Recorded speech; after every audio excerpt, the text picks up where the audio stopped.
Welcome to the exhibition Twin Peaks, Part 1 by the British artist nickarcher, the timing of which is prescient. We are, all of a sudden, living in strange times where everything looks familiar but feels very different. A deep-seated sense of unease permeates all facets of society. We are living in a time of fear of the unknown. You could say it's a dystopian nightmare. Rooted in the European traditions of the 19th century and subsequently explored by writers, artists and filmmakers such as William Turner, Caspar David Friedrich and David Lynch, the sublime has been a recurrent theme for hundreds of years throughout the history of art, mainly through the use of landscape as a metaphor for the human condition. The impact of the best-known theory of the sublime, published in London in 1757, a philosophical enquiry into the origins of our ideas of the sublime and the beautiful, is a treatise on aesthetics written by Edmund Burke.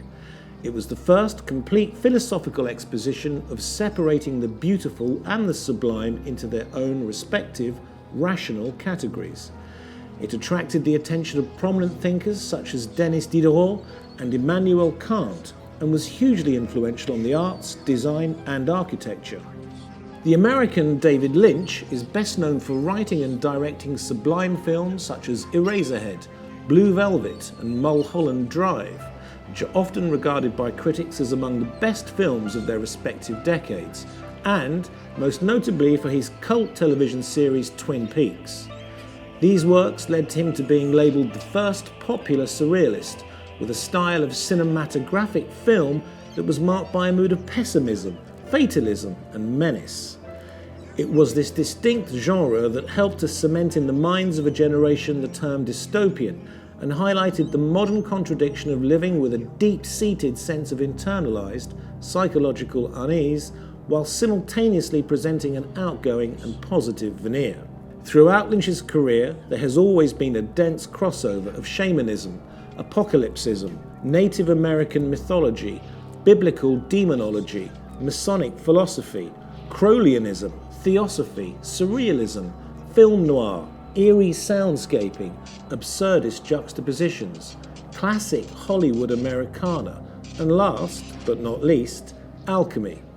Twin Peaks, characterized by long, slow, glossy cinematic pans and awkwardly suspended moments, keyed the viewer into an intensely dystopian drama, which was both sublimely beautiful and mildly terrifying in equal measure.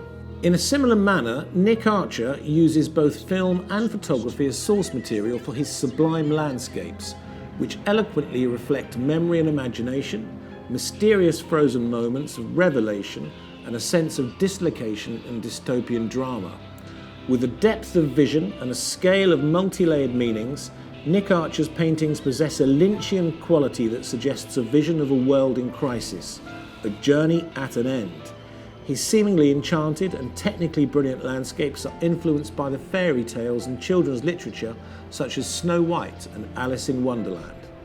The colour and also the power of nature and its sublime qualities are central to the art of nickarcher.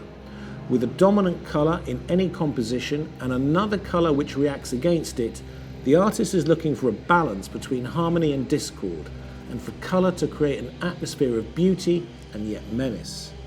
Nickarcher's landscapes, which are at times focusing on a point of interest such as a caravan or an abandoned vehicle, are a witness to the vulnerability and isolation of our human condition, the painting's attempt to explore one's place in the world. Nickarcher is one of Britain's preeminent mid-career painters. He is famous for what many describe as his dystopian landscapes. This is a timely exhibition, given that everything in society in the last few weeks has changed, and we are very proud to present his work at this critical moment in our cultural history.